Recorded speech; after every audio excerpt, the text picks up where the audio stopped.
Bonjour et bienvenue sur Reflet TV, la chaîne qui met en lumière vos préoccupations, vos passions et vos prises de position. Vous suivez On prend le contrôle, l'émission qui donne la parole à ceux qui veulent se faire entendre, partager leurs idées et inspirer le changement. Aujourd'hui, nous sommes prêts à plonger au cœur de discussions passionnantes, à explorer les perspectives audacieuses et à donner la parole à ceux qui ont des choses à dire. Suivez mon regard. On reste connectés dans On prend le contrôle.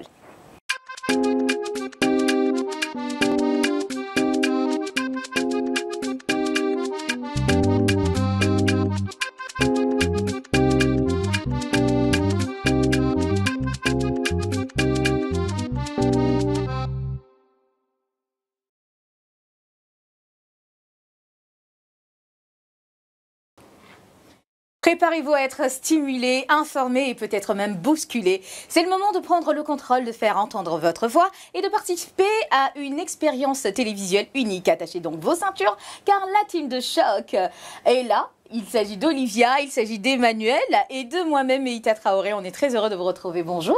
Bonjour Meïta. Comment tu vas? Je vais super bien. Ouais. Ah oui. Ah ouais. Très en forme. Avec ce que je sais. Espèce d'ivoirienne que j'ai envie de dire. Oui. Parce que les Ivoiriens, laissez tomber. On n'est que de gros ingrats. Quand ça va, alhamdoulilah. Mais quand ça va pas, au lieu de dire alhamdoulilah, on dit oh, mais ceux-là, ils valent rien. On ne sait même pas pourquoi on les a mis là-bas. On pousse à travailler. On pousse à travailler. Comportement les aide à se stimuler. Non, c'est pas possible. Emmanuel, tu vas bien? Ça va et toi, Meïta? Ouais, ça va super bien. Ça a été?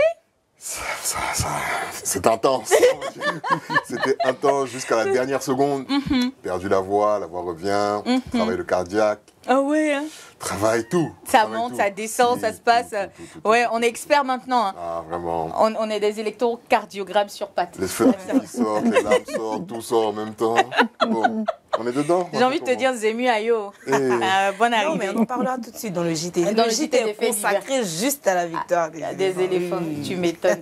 Bah écoutez, si vous regardez notre chaîne, la 208 du Bouquet Canal+, vous vous rendrez bien évidemment compte que nous ne sommes pas seuls. Sur ce magnifique plateau, nous sommes en compagnie d'une très grande dame du petit écran, une grande dame des réseaux sociaux, une grande dame qui se fait entendre et voir dans nos foyers. Il s'agit donc du coach Mada Sangaré qui nous a fait l'honneur de sa présence ici aujourd'hui dans OPLC. Bonjour. Bonjour Meïta, tu vas bien? Je vais très très bien maman, comment ça va? C'est un honneur pour être à Reflet TV. Oh, c'est nous qui sommes découverte, c'est toi bien Olivia, ça va? Oui, ça va. Et toi? Donne-moi ta main, tu sais. Tu dois être un bon garçon. Ça se sent. Et on prendra le contrôle ensemble. Non, j'ai rien d'Olivia. J'ai dit à ma gauche que ce monsieur doit être un bon garçon par sa mine. Par sa mine. Olivia, tu es une bonne fille. Oh là là, j'ai toujours su ça. C'est les gens qui ne savent pas. Moi, je ne savais pas en tout cas. Bah écoutez, installez-vous confortablement. L'aventure commence maintenant, sans plus tarder, avec le JT des faits divers. Et c'est Olivia qui s'y colle. C'est parti.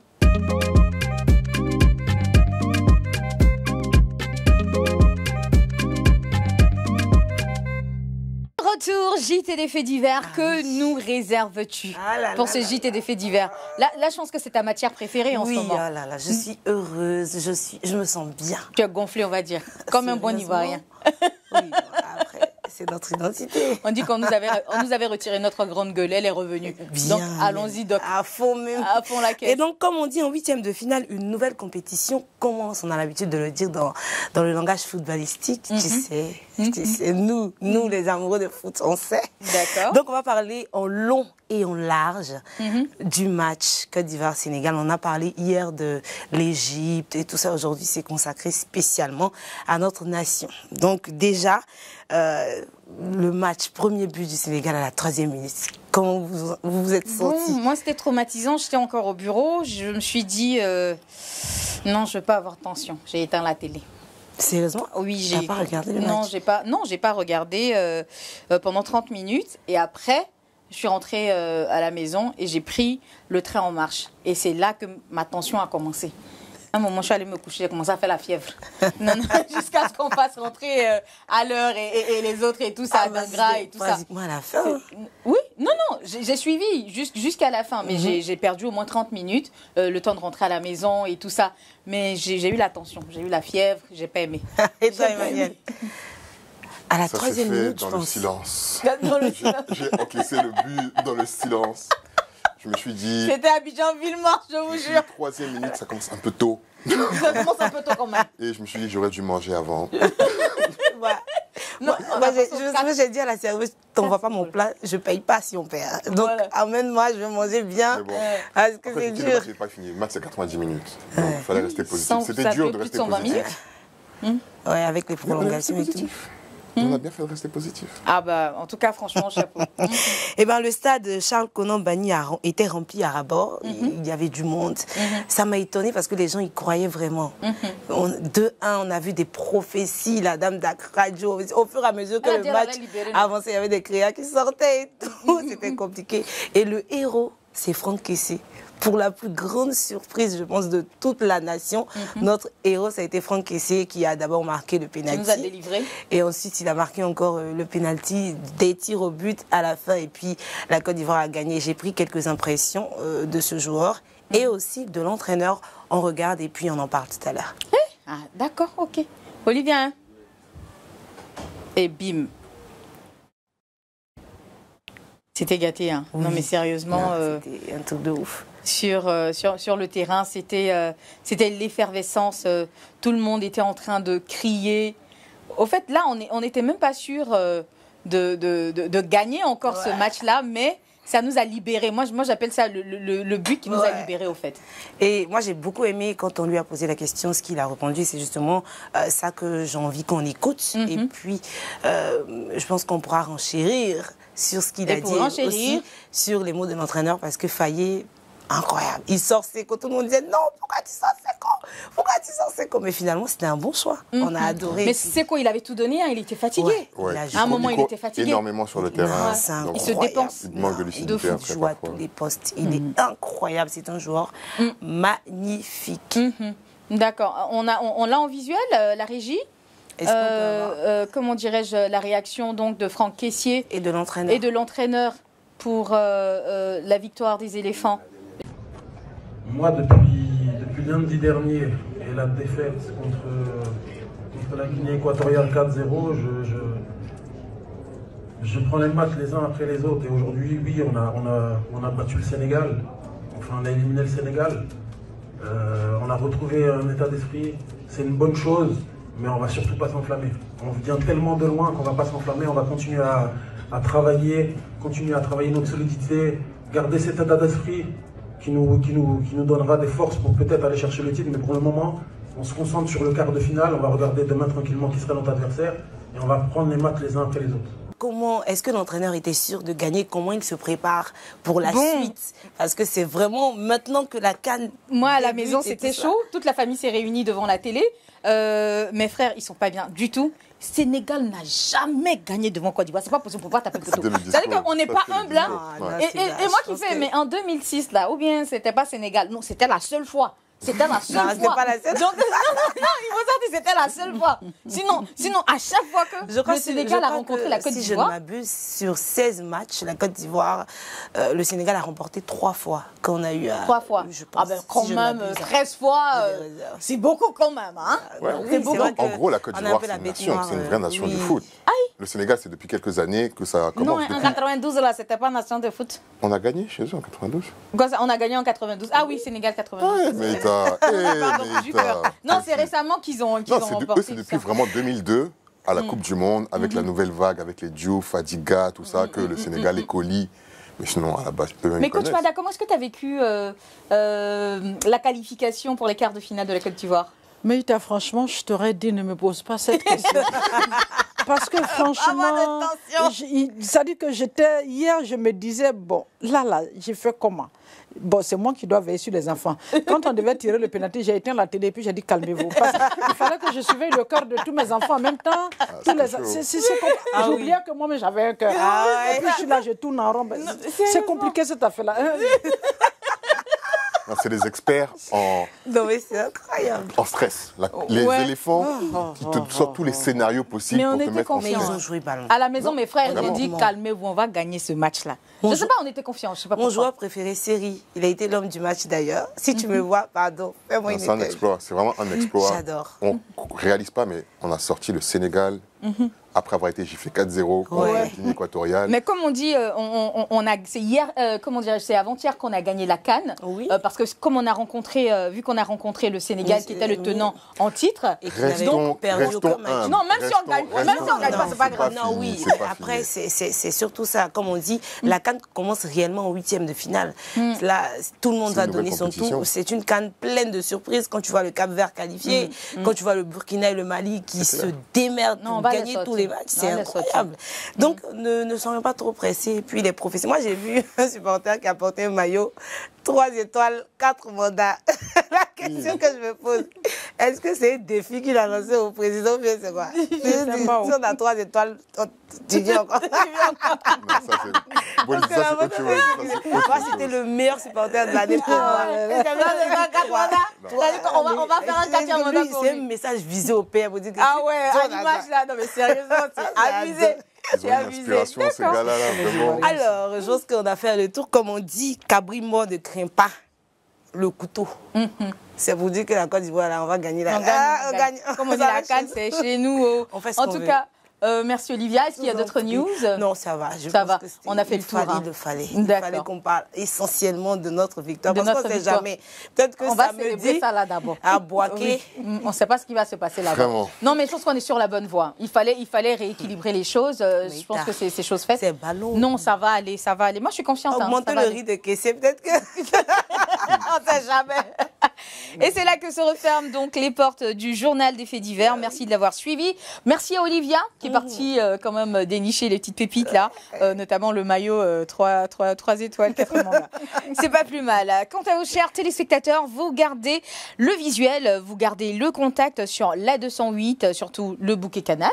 Également aussi sur la TV d'Orange et la TV de MTN. Vous aurez la possibilité de le faire si vous avez des datas, bien évidemment. De nous regarder sur Facebook. Notre page, c'est Reflet TV. Le direct y est en ce moment même diffusé, ou allez tout simplement sur notre plateforme www.reflet.tv. Ceci étant dit, on va dire que les dés sont jetés. À présent, nous abordons le sujet du jour. Qu'entendez-vous par « jusqu'à ce que la mort nous sépare » On est un film d'horreur. Sur ce, gardez le visuel. Parce que tout à l'heure, nous allons en débattre sur ce plateau, prendre les avis des uns et des autres. Vous aurez la possibilité de lâcher vos commentaires juste en dessous de ce direct-là. Ça nous fera plaisir de voir ce que chacun de vous pense de cette histoire. À tout à l'heure.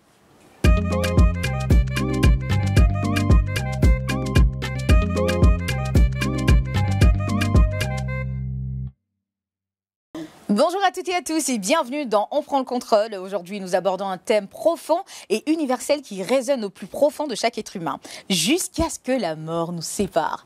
Le mariage est souvent donc décrit comme l'institution qui réunit deux personnes pour la vie et c'est un voyage plein d'amour, de défis, de moments inoubliables.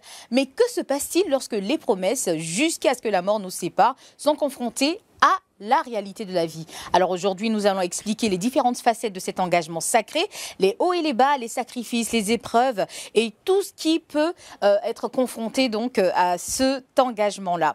Préparez-vous donc pour une conversation profonde, émotionnelle, car nous plongerons dans les nuances complexes de l'amour et de la durabilité des relations amoureuses et même de couple. Pour aujourd'hui, donc, je vous dis bienvenue déjà dans Jusqu'à ce que la mort nous sépare et nous serons en compagnie de notre invité de marque, invité de taille, invité de poids. Il s'agit donc du coach Mada Sangaré qui nous a rejoint le temps d'une émission. Il y a beaucoup de choses qui vont se passer. Alors moi, la toute première question qui me vient à l'esprit aujourd'hui, c'est de savoir qu'est-ce que chacun entend par jusqu'à ce que la mort nous sépare.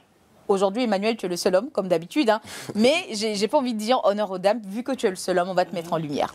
Alors moi, je prends ça au sens propre. Au sens propre, d'accord. Tant que un des deux parties n'est pas décédé, les deux sont censés rester ensemble. C'est ce que ça veut dire, on va dire, au sens littéral. Pour moi, je prends ça comme ça. D'accord. Et toi, Olivia? Pour moi, contrairement à Emmanuel, je pense que c'est une phrase qui est symbolique, qui est religieuse par-dessus tout. Donc, au sens propre, je ne pense pas. Mais c'est une phrase qui doit être respectée. Quand on va devant l'autel et on dit jusqu'à ce que la mort nous sépare, on doit être en mesure de respecter cela. D'accord. Alors, coach Mada, moi j'ai envie de vous poser la question. qu'est-ce que... Ça commence mal, elle a commencé à rire. Alors, c'est cet engagement sacré, là, on le veut sacré parce qu'il s'agit donc de la sacralité du mariage. Absolument. Ça va jusqu'où, au fait? Jusqu'à ce que la mort nous sépare? En fait, si vous comprenez bien, les religieux ont mis ce terme, en fait, pour coincer un peu les deux partenaires à la responsabilité. Mais est-ce que ces deux partenaires ont été préparés à la force de ces mots jusqu'à ce que ces partenaires viennent de répéter cela? Une chose est d'avoir l'intention de quelque chose, une chose est de s'engager pour la chose. Tout à fait. Quand on est devant l'autel, c'est vrai qu'on vous dit que la mort vous sépare. Est-ce qu'on explique bien aux deux partenaires? Est-ce que vous savez ce qu'on appelle la mort vous sépare? C'est pour dire quel que soit ce qui va arriver. Je dis bien quel que soit ce qui va arriver, vous ne pouvez plus changer de régime. Vous ne pouvez pas décider d'aller en arrière. Mais très souvent, moi, je me dis que c'est des engagements trop forts. Parce que quand on dit jusqu'à ce que la mort nous sépare, c'est comme si on pouvait nous-mêmes gérer le temps, gérer quand est-ce que la mort arrive, gérer les circonstances autour de ce mariage jusqu'à la mort. En général, moi, j'aime dire aux gens, laissez la part du Créateur et prenez la part de la créature. La part de la créature, c'est quoi? C'est de formuler l'intention et dire si Dieu le veut, Dieu voulant, sauf si la mort nous sépare. Mais quand on décide comme ça, jusqu'à ce que la mort nous sépare, c'est des intentions. Elles sont très bonnes. Mais il faut préparer les deux futurs mariés à cet engagement. Et l'engagement est une responsabilité. Et c'est une responsabilité trop lourde. Voilà, donc tout à l'heure, on aura le temps de rentrer dans les détails. Développer. Voilà. Alors, on sait très bien que dans l'évolution d'une relation, oui, il y a la rencontre, on va se courtiser, on va apprendre à se connaître et tout ça. Mais on a tendance à dire, nos mamans en tout cas ont tendance à dire, tu as beau être resté longtemps avec un homme, tu ne le connaîtras que lorsque vous serez mariés. Est-ce que vous êtes d'accord avec ça, coach? Ben, c'est l'homme même qui a gâté son nom, le pauvre. Sinon, à beau être avec un humain, voilà, il y a des choses qu'on découvre tous les jours. Mais une chose est sûre, c'est que on ne peut pas vouloir prétendre que ma maison est solide si on n'est pas sûr du fondement de la maison. Voilà. La seule chose qu'on demande aux deux partenaires, c'est de bien orienter leur choix. Juste de mettre de bien mettre le fondement. Sinon, en tant qu'humain, l'humain, si tous les jours, il change, tous les jours, il se contrôle, tous les jours, il cherche à évoluer, il peut dévier comme il peut être guidé. Parce que c'est une créature. Il ne s'appartient pas lui-même. Il a été créé. Il a été créé, il a une destinée. À part la destinée, il y a le cours des événements, le cours du temps, le cours de l'environnement, des personnes qui rencontrent tout ça. Donc, chaque jour, mais c'est bien d'avoir une base. La base, c'est quoi? Dès le moment où l'enfant a été éduqué, où les personnes s'auto-éduquent pour dire « j'ai fait un choix, donc je dois renoncer ». Je renonce à quoi? C'est de ça qu'il s'agit. Tant que chacun saura que j'ai fait un choix, le choix c'est quoi? C'est d'avoir un partenaire, une partenaire, donc je dois renoncer. Je renonce à quoi? Je renonce à des attitudes qui peuvent gêner l'autre. Tant que les deux se posent cette question, ben, à beau d'un dîner, on va arriver. D'accord. Et vu qu'on est en train de parler des attitudes qui peuvent séparer ou unir, j'ai envie de savoir un peu vos points d'avis là-dessus. Emmanuel, pour toi, vu que là tu as parlé de, oui, jusqu'à ce que la mort nous sépare, mais ça va dépendre de certaines conditions, notamment de tes principes, de tes valeurs, de ce que tu veux. Et qu'est-ce qui pourrait, toi, t'emmener à rompre cet engagement? Bah, déjà, on commence par l'infidélité. Je pense que c'est... La fidélité ou l'infidélité? L'infidélité. L'infidélité, d'accord. L'infidélité et la fidélité, parce que la fidélité... Ça va de pair, forcément. Donc si je vois que c'est une infidélité, je ne peux pas dire... Franchement, il n'y a pas de bonne ou mauvaise infidélité. Pour moi, infidélité, c'est infidélité. Il y a degré d'infidélité. Ouais, mais je pense pas. Parce que quand c'est comme si tu ouvres la porte, si tu rentres là-bas, là, même si au début ça commence petit... Ouais, ça va finir par grandir. Voilà, je ne vais pas attendre de recevoir la grosse gifle. La grosse claque. On stoppe le plus tôt possible et puis on va sur les nouvelles bases. Et puis il y a par exemple le respect. Comme je te disais en off, le respect de la famille. C'est très important pour moi que ma femme respecte. Il faut que les deux parties se respectent. Tu sais, le respect, il est relatif. Voilà. Hein. Il est relatif. Il y en a qui sont vraiment très extrémistes dans ce qu'ils appellent le respect. Après, et puis il y en a d'autres qui sont flexibles. Parce que le truc, c'est que le mariage, c'est une course de fond. Ah, c'est une course de fond. Donc, il faut savoir comment gérer chaque situation qui se présente et faire comprendre aux parties qui sont en conflit que c'est pour le bien de tous. On est ensemble, on doit savoir comment on va cohabiter, coexister, mais il faut qu'il y ait du respect. Si après, parce que Trop de situations, on voit les femmes qui ne respectent pas les belles-mères aussi qui ne respectent pas les petites filles. Et ça crée trop de choses qui... Personne ne connaît sa place. Voilà. Il faut que tout se passe bien. Si je vois que les deux vont s'entretuer, ma chère... Tu libères qui? Je ne veux pas libérer ma mère. Donc tu vas libérer la femme? Je peux pas libérer ma mère. Non, j'ai compris ça. Non, tu m'as demandé de libérer qui? Je ne peux pas libérer ma mère. Oui, c'est clair. Mais tu libères qui? Il s'agit de sa mère et de son épouse. Voilà. S'il ne peut pas libérer sa mère, c'est déjà connu. Mais il faudrait aussi que... son nom, c'est quoi? Emmanuel. Emmanuel comprenne que jusqu'à ce que la mort nous sépare, c'est un engagement devant Dieu. On ne décide pas de rompre un engagement devant Dieu parce qu'il y a une attitude en face qu'on ne maîtrise pas. Voilà pourquoi je dis que c'est un engagement trop lourd. Exactement. Voilà. On peut formuler l'intention, mais pour moi, c'est un engagement lourd. Dès qu'on s'arrête devant Dieu, parce que dès qu'on est devant l'autel, on est devant Dieu. Quand on prend un engagement devant Dieu, ce n'est pas votre camarade. Parce qu'aujourd'hui, l'autre se comporte mal, d'accord. Donc, on s'arrête là. Non, on s'en va. On s'en va. Ça veut dire que même si elle a giflé ma maman, on est dedans. C'est un infidèle, on est dedans. Mais en fait, c'est ça là. Si la vieille sait qu'on va continuer. Comme elle a dit, c'est ce qu'elle a dit. Mais en fait, c'est l'engagement qu'ils ont pris. Jusqu'à ce que la mort ne sépare, c'est ce que ça veut dire. Jusqu'à ce que la mort ne sépare, c'est ça. Voilà pourquoi il faut faire attention à cet engagement. Sinon, comme il a dit, c'est normal. Mais très souvent, moi, j'aime pas qu'un partenaire s'assoie pour dire « je veux que ». L'autre soit comme ça, l'autre soit comme ça. Non, il faut avoir l'habitude de pointer le doigt sur toi. Exactement. Mais pose-toi la question. De la même manière, je dirais que cette phrase, jusqu'à ce que la mort nous sépare, elle est fausse. Parce que tu vas dire, je touche tout le bois qu'il y a comme d'habitude. Je touche maintenant. Imagine, la femme va tuer ton frère. Elle prend un flingue et tue ton frère.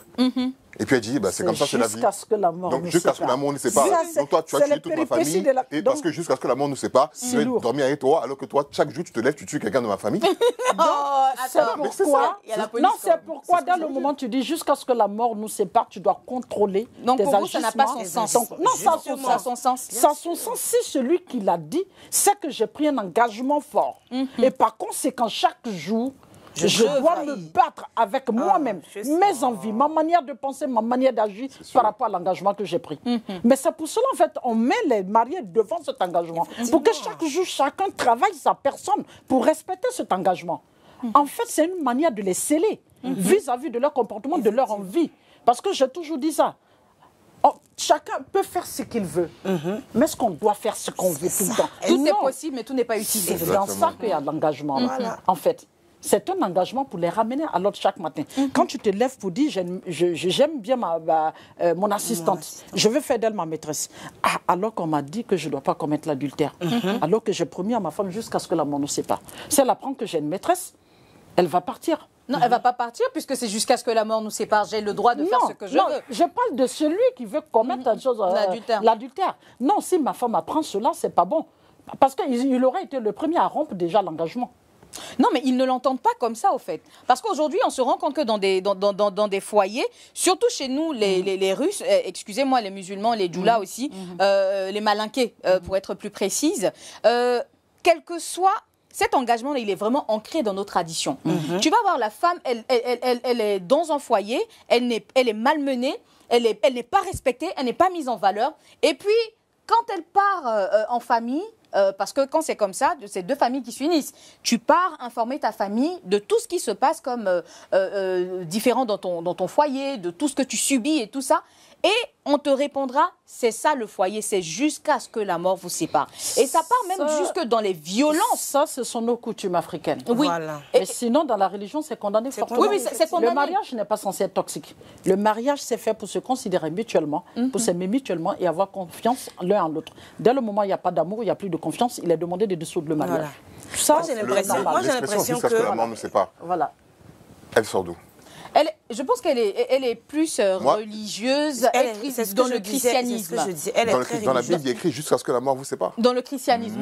Je ne sais pas, mais je pense que c'est... Cette phrase, comme Omar l'a dit, est très religieuse. Et c'est un engagement. Moi, j'ai l'impression qu'il y a deux camps. Il y a deux camps. Il y en a qui prennent la phrase littéralement et au sens propre, comme Emmanuel. Dans ce cas-là, tu ne vois pas le retour, tu ne vois pas le derrière de cet engagement-là. Voilà. Et il y en a qui prennent cette phrase tellement au sérieux qu'ils décident d'en faire un mode de vie. Et c'est sont ces deux camps. Mais quand tu dis à quelqu'un, jusqu'à ce que la mort nous sépare, on est des humains. Et Maman Mandal a dit, on change chaque jour. Et il y a des degrés, il y a des niveaux de choses que individuellement, comme tu as dit, au cas par cas, il y a certaines personnes qui ne peuvent pas supporter. Et dans ce cas, on dissout, mais vraiment à l'extrême. Mais tant que c'est des choses de comportement... Mais toi, Olivia, qu'est-ce qui pourrait t'emmener à dire... Les violences. Les violences, et puis un certain degré d'infidélité. Parce que moi, je pense qu'il y a un degré d'infidélité. Il y a des degrés d'infidélité. Oui, il y a des degrés. Un infidèle, c'est un infidèle.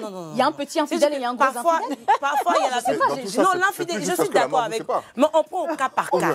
On a dit, on prend au cas par cas. Il y a gros infidèle et puis il y a petit infidèle. L'infidélité est à proscrire, on sait tous là. Mais moi, mon cas, il y a un certain niveau d'infidélité que je n'accepterai jamais. Moi, je veux savoir c'est quel tu acceptes là. Tu t'en vas me tromper. Non, dis-moi. Avec un autre genre qui n'est pas le mien.